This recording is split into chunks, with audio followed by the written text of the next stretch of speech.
皆さんお待たせ、ソーシャルゲームラボの大地です。今回は今後リリース予定の注目新作 RPG を忘れないように備忘録としてまとめていきます。ということで、チャンネル登録していない方はぜひこの機会にチャンネルの登録と動画の高評価ポチッとお願いします。それでは曇りなき眼で見てまいりましょう。ソーシャルゲームラボ。まず最初に紹介するのは2024年10月に中国でリリースされ、今韓国や日本でも注目を集めている RPG 新月同行。ジャンルは横スクロール探索型ストラテジー RPG。 開発は Firewick Network。 プラットフォームは iOS、Android。 この作品はただの横スクロール RPG じゃなく、プレイヤーが体験するのは近未来の都市で起きる異常災害と自分自身の記憶を追う深く静かなドラマで、近未来の宴会都市南帝を舞台にした人間と超常現象の物語となっております。プレイヤーは特殊作戦チーム新月のリーダーとしてゲームを始めますが、なんと記憶を失っている状態。自分が誰なのかという問いすら曖昧な中で、仲間たちと共に都市で起こる超常現象に立ち向かい、徐々に過去と真実を解き明かしていきます。この記憶喪失という設定がプレイヤーと主人公の感覚を自然に重ね合わせてくれるんですよね。知らない都市、知らない人々、でもどこか懐かしい、そんな空気の中での探索が非常にエモーショナルに仕上がっています。探索パートは横スクロールですが、建物内の上下階を移動したり、ステルス行動で干渉を避けたり、鍵を集めて道を開くといった立体的なギミックが詰め込まれていて、横スクなのに奥行きを感じる設計が魅力です。まさに見た目以上に奥深い探索型 RPG といった感じ。そして戦闘は単性ストラテジー形式。特徴的なのは肩越し視点の演出で、バトルの没入感が一気に増します。スキルポイントの管理やスキル発動のタイミング、編成の組み合わせによって戦略の幅がぐっと広がっていて、思った以上に考える要素が多いのも嬉しいところ。育成面も非常に凝っていて、ライブ 2D のアニメーションはキャラの育成に応じて少しずつ変化する仕様。見た目や演出が進化していくことで、この子育てたいなという愛着が湧きやすく、キャラ育成のモチベーションを上げてくれます。ストーリーも重厚で、7つの組織が絡む政治的な駆け引きや人間の欲望、人間ドラマが折り重なる構成はペルソナやリバース1999にも通じるものがあります。誰が敵で誰が味方か、そして自分は本当に正しい側なのか、そうした曖昧さが逆に物語の魅力になっているんです。さらに中国版リリース時には事前登録400万人を突破しており、正式リリース後には iOS 無料ダウンロードランキングで堂々の1位を記録。プロモーションにも力が入っていて、ドゥーインやビリビリではキャラ視点の短編 PV を使った広告展開、オフラインでは中国23都市を巡る大型プロジェクトなど規模感のある仕掛けが多数展開されました。そして韓国では2025年内の正式リリースが予定されており、5月にはベータテストを実施。なんとこのテストで韓国語、中国語に加えて日本語ボイスも実装予定とのこと。これはもう日本展開も視野に入っていると見て間違いないでしょう。といった具合に動画を作り終えた矢先にまさかの新情報。日本展開とベータテストの告知が4月24日に出ました。当選人数が1000人とかなり狭き門になってますが、プレイしたい方はぜひエントリーしてくださいませ。そして本作はガチャ、月間パス、衣装販売などのマネタイズ構造も良心的で、課金圧が少ないのも高評価ポイント。長期的に遊べるコンテンツとしてローグライクなレイドバトルも実装されており、やり込み要素も十分です。総じて新月同行は探索、戦術、育成、ストーリーと RPG に求められる全ての要素を丁寧に作り込んだ骨太な一作。リバース1999に続くダークホースという呼び声も納得のハイクオリティ RPG となっています。これ日本リリースしたらヒットするのは間違いないと考えられるので、興味ある方は今から要チェックです。続いてのタイトルは韓国のブラックストームカンパニーが開発した新作 RPG リー・メメント・ホワイト・シャドウ。韓国では2024年12月にリリース済みで、2025年5月にいよいよグローバル版が配信予定。注目度は今急上昇中のタイトルです。対応プラットフォームは iOS、Android、PC。このゲーム一言で言うと記憶と運命をめぐる壮大な SF ファンタジー。プレイヤーは選ばれし者として古代から目覚めた悪夢の神に対抗し宇宙を救うというスケールの大きなストーリーが展開されます。ただの英雄譚ではなく物語の根幹には失われた記憶と己の存在意義が深く関わっていて重厚感のあるシナリオがプレイヤーをぐっと引き込みます。ゲームプレイの核となるのはセミオープンワールド形式の探索と直感的に操作できる MP ベースのターン制バトル。オープンワールドとは言ってもがっつり広大なマップというよりかはストーリー進行に合わせて複数のエリアを自由に行き来できるセミオープン型。この構成がテンポの良さと探索の楽しさを両立してくれていてスマホでもプレイしやすいのが嬉しいポイントです。戦闘では MP を使ったスキル発動が肝になっていて MP 配分やスキルの組み合わせ次第で戦略の幅が大きく変化。さらに PVP モードも実装されていて育てたキャラや装備を使って他プレイヤーとの駆け引きが楽しめます。対人戦が好きな人にも刺さる内容になってますね。そしてこのゲームの魅力を語る上で外せないのが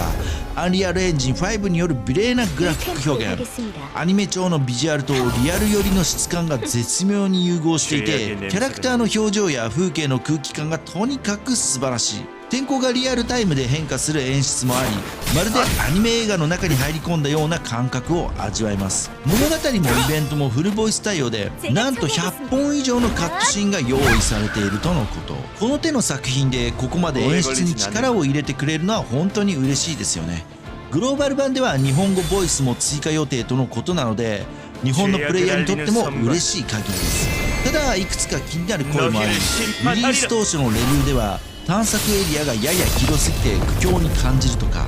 PVP のマッチングに時間がかかるといった声もありました。トイウェイ開発元は今後も継続的に改善していくとコメントしていてすでに UI や演出テンポなど一部がアップデート済みユーザーの声にしっかり耳を傾けている姿勢も好印象です。総じてリー・メメンとホワイトシャドウはストーリー、グラフィック、バトル、演出全てが高水準でまとまっている王道かつ新しさのある RPG。 これまでのスマホ RPG にはなかった静かに燃えるドラマ性があってアニメ好きや没入感重視の RPG ファンには特におすすめしたい作品です。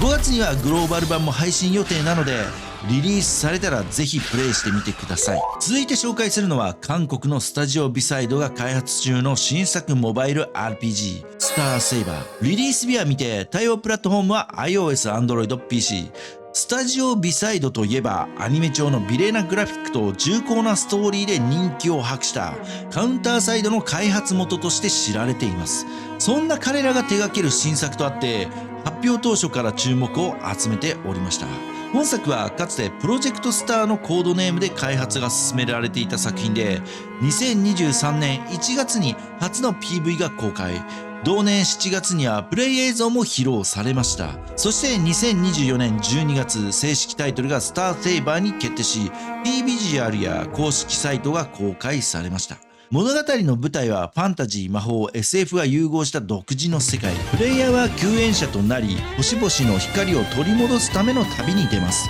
この旅は救援の旅と呼ばれ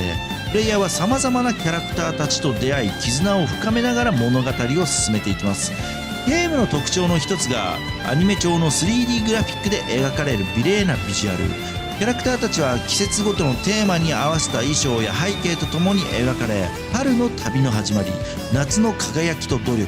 秋の疲れを癒す、冬の絆を深めるといった四季折々のコンセプトアートが公開されています。戦闘システムについて詳細は明らかにされていませんが公開された映像からはキャラクターが横並びで戦う単性の RPG であることが伺えます。またキャラクターとの交流や育成要素も充実しておりプレイヤーはお気に入りのキャラクターを育てながら物語を進めていくことができます。リリースは2025年中を予定しており現在事前登録の受付は行われていませんが今後の公式発表に期待が高まります。公式 X アカウントでは最新情報や美麗なビジュアルが随時公開されておりファンの期待を一層高めています。スターセイバーはスタジオビサイドが再びアニメファン向けに送る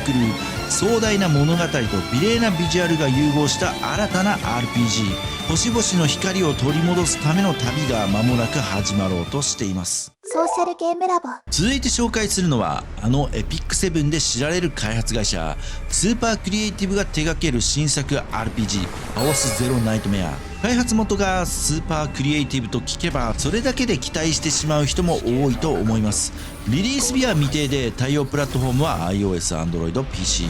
本作はカオスという未知の力によって滅亡した地球から始まるダークファンタジー RPG。プレイヤーはカオス得意点と呼ばれる異次元領域を探索し、崩壊した世界の中で希望を見出すため冒険へと旅立ちます。テーマはズバリ混沌の中で希望を探す冒険。それは単なるバトル RPG ではなく絶望の中の光を描くかなりエモーショナルな作品になりそうです。ジャンルはキャラクター収集型 RPG とローグライト、つまりおなじみの育成とガチャ要素に加えてプレイヤーの選択によって展開が変わるローグライク的な自由さが組み込まれているのが最大のポイント。バトルではカードを使った戦闘を行うスタイルで、戦術はプレイヤー次第、その場その場でどう立ち回るか、どのスキルを強化するかといった判断がゲーム展開に大きく影響します。毎回異なる展開が起きるのでプレイごとに新鮮な体験が味わえるのが魅力です。さらにスーパークリエイティブならではのハイクオリティな 2D アニメーション演出も健在。エピックセブンで培われたキャラの見せ方が本作でもしっかりと引き継がれています。個性豊かなキャラクターたちはアニメカットや演出によってドラマチックに描かれていて、戦う理由や背負っている過去など背景に物語を感じさせてくれるのがたまりません。特筆すべきはその世界観。カオスによって破壊された地球からの脱出という設定の時点で重みがありますが、そこから一歩踏み込んで絶望の中にある小さな希望を描こうとする作風が非常に印象的です。ゲーム内では探索する得意点ごとに異なるマップやイベントが発生し、プレイヤーは選択次第で入手できるアイテムや出会うキャラが変化。同じマップでも二度と同じ展開にならないというリプレイ性の高さもこの作品の魅力になっています。一方現時点ではいくつか懸念点も。もともと2024年下半期にリリース予定だった本作ですが、2024年12月時点で延期が発表され、今もなおリリース日は未定のまま。公式サイトやトレーラーは公開されているものの、プレイヤブルな体験ができるまではもう少し時間がかかりそうです。ただし開発陣はユーザーに納得してもらえる完成度にするため時間が必要と明言しており、焦って出さないというスタンスは誠実さも感じます。プレイヤーの間では世界観やキャラデザは文句なし、早く遊びたいという期待の声が多数上がる一方で、ゲーム性がまだ見えてこない、延期が長引くと忘れそうといった不安の声もあります。それでもエピックセブンでファンを聞きつけたスーパークリエイティブの新作というだけで、完成すれば話題性も間違いなく大きく、次の続報が楽しみですね。続いて紹介するのはまだ多くの謎に包まれている期待の新作、プロジェクトヨーク。2025年リリース予定の本作は19世紀ビクトリア朝ロンドンを舞台にしたピクセルアートとスチームパンクと魔法という独特な世界観を持つオープンワールド RPG。 開発は新興スタジオヘキサゴンコリドーで、対応プラットフォームは iOS、Android。 正式タイトルや詳細なプレイ映像こそ未発表ながら、発表直後からコアなファンの間で大きな話題となっています。この作品の最大の特徴は現実のロンドンと魔法の世界が重なる構造にあります。プレイヤーは謎の正体を受けた青年ヨークとなり、魔法が見える特殊な視界、魔法視界を使って現実世界の裏に隠された真実を解き明かしていくという流れ。登場する街並みはロンドンのトルファルガー広場、テムズ川、ストランド通りなど実在の名所がモデル。それから 2.5D のドット絵で印象派風の柔らかな色彩と繊細な筆致を加えて描かれています。このビジュアル表現が本当に独特で、レトロでもあり幻想的でもあり、まるで記憶の中のロンドンを旅しているような気分になります。プレイヤーはロンドンの街を自由に歩き回り、多彩なキャラクターたちと出会い、彼らのストーリーに関わりながらメインストーリーを追っていくスタイルです。登場キャラクターたちはみんなそれぞれ秘密や過去を抱えていて、彼らと関わる中で予想外の展開が巻き起こる仕掛けもあるとのこと。この物語の重層性は本作のもう一つの魅力です。戦闘システムについての詳細はまだ明らかにされていませんが、一部のリーク情報によると戦略的なスキルバトル要素やミッション型クエストが採用されている模様。インターフェースやシステム構造は AFK ジャーニーに近いという噂もあり、古風なビジュアルとモダンな操作性の融合が期待されます。開発のヘキサゴンコリドーはまだ実績の少ないスタジオですが、公開されたティザー映像や開発者のコメントからはとにかく世界観と没入感にこだわっている姿勢が強く感じられます。魔法視界を切り替えることで普段は見えないオブジェクトや謎解きのヒントが現れる、そんなギミック的な仕掛けも確認されており、探索が単なる移動ではなく異世界を切り取る冒険としてデザインされているのが印象的です。一方でリリースに関してはまだ不透明な部分も、2025年配信予定とはされているものの、ベータテストやプレイヤブルデモなど行われておらず、ちゃんと出るのか、この規模の表現がスマホで動くのかという懸念の声も一部にあります。しかしそれを補ってあまりあるのが作品全体から漂う芸術性の高さ。これは単なる RPG ではなく、物語とアートが融合したプレイヤー参加型の偶話なのかもしれません。プロジェクトヨークはピクセルアートの限界を超えてくる作品になる可能性を秘めています。魔法とスチームが混ざり合うロンドンで、あなたは何を見て誰と出会いどんな物語を紡ぐのか、今後の続報を待ちたいと思います。続いて紹介するのはテンセントが設立した新スタジオピズグリースタジオによる新作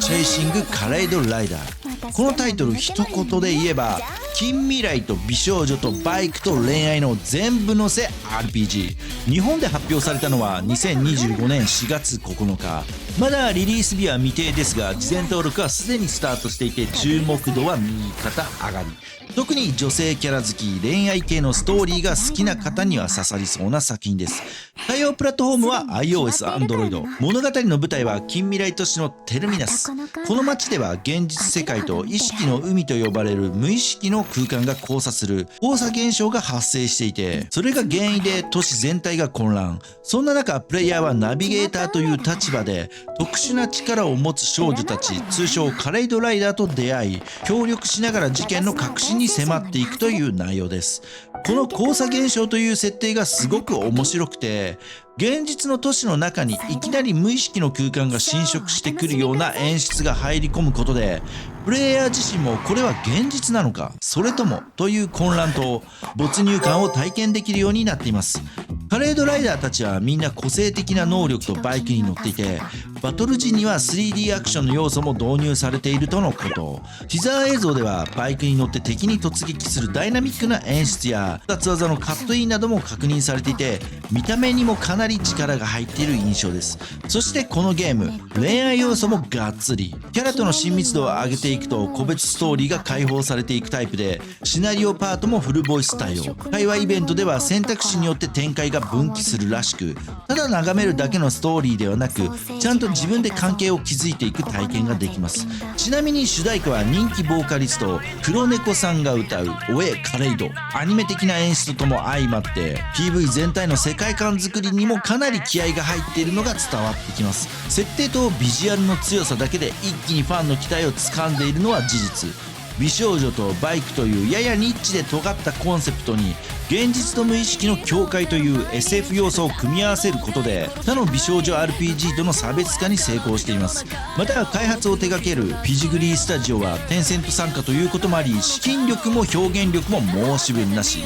今後の情報公開が進めばもっとコアなゲームファンからも注目される可能性を秘めています。ということでチェイシングカレイドライダーはストーリー性、キャラ性、そして演出力で見せてくる期待値高めの RPG。 今後の新情報とリリース日発表を楽しみに待ちましょう。ソーシャルゲームラボ。はい、今回は期待の新作 RPG6 本を紹介してまいりましたがいかがでしょうか。どれも楽しめそうなものばかりでこう落ち着けがたい内容となっています。視聴者日記たちの中でこれ楽しみにしてるんだよなってものがあればぜひコメントで教えてください。ということでチャンネル登録していないって野暮なやつはいないと思いますが、もしまだならぜひこの機会にチャンネル登録と動画の高評価ポチッとお願いします。それでは今回はこの辺でご視聴ありがとうございました。次回もお楽しみに。